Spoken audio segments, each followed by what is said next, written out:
Ishwarpur Purbapara BNP party অফিসে দাওয়াত ও সৌজন্য সাক্ষাৎ।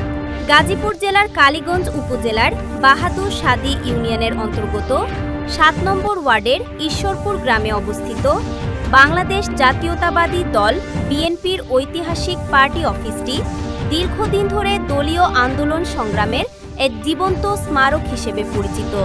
বিএনপি যখন দেশের রাজনৈতিক অঙ্গনে চরম প্রতিকূল সময় অতিক্রম করছিল, তখন এই পার্টি অফিসটি ছিল এলাকার নেতাকর্মীদের জন্য একমাত্র ভরসাস্থল ও সাংগঠনিক কেন্দ্র।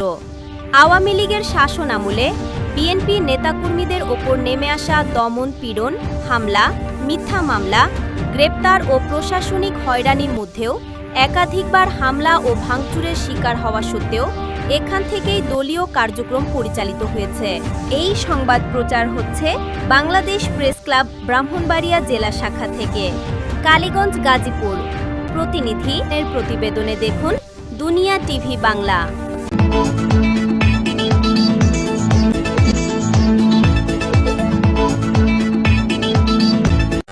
আপনারা দেখছেন দুনিয়া টিভি বাংলা। তথ্যের অনুসন্ধানে ৫ ফেব্রুয়ারি ২০২৬ বৃহস্পতিবার উক্ত পার্টি অফিসে বিএনপি নেতাকর্মীদের সম্মানে এক দাওয়াত ও ভোজের আয়োজন করা হয়।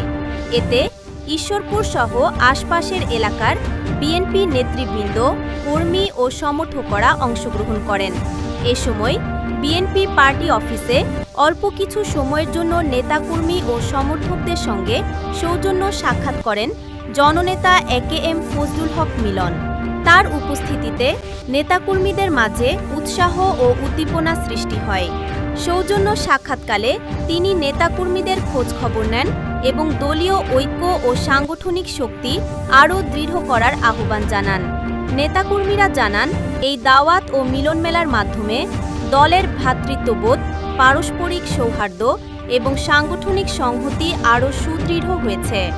একই সঙ্গে অতীত আন্দোলন সংগ্রামের স্মৃতি স্মরণ করে ভবিষ্যতের রাজনৈতিক পথ চলায় ঐক্যবদ্ধ থাকার প্রত্যয় ব্যক্ত করা হয়।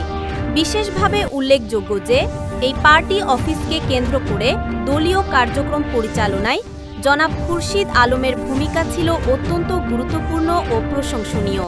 নপ্রতিকূল রাজনৈতিক পরিস্থিতিতেও তিনি জীবনের ঝুঁকি উপেক্ষা করে নেতাকর্মীতে ঈশ্বরপুর গ্রামের এই বিএনপি পার্টি অফিসটি শুধুমাত্র একটি ভবন নয়, এটি বিএনপির আন্দোলন, সংগ্রাম, ত্যাগ ও ঐক্যের প্রতীক।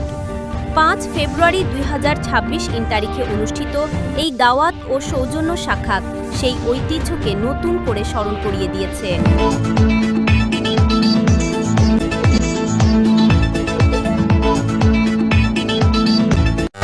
আপনারা দেখছেন দুনিয়া টিভি বাংলা। তথ্যের অনুসন্ধানে আমরা।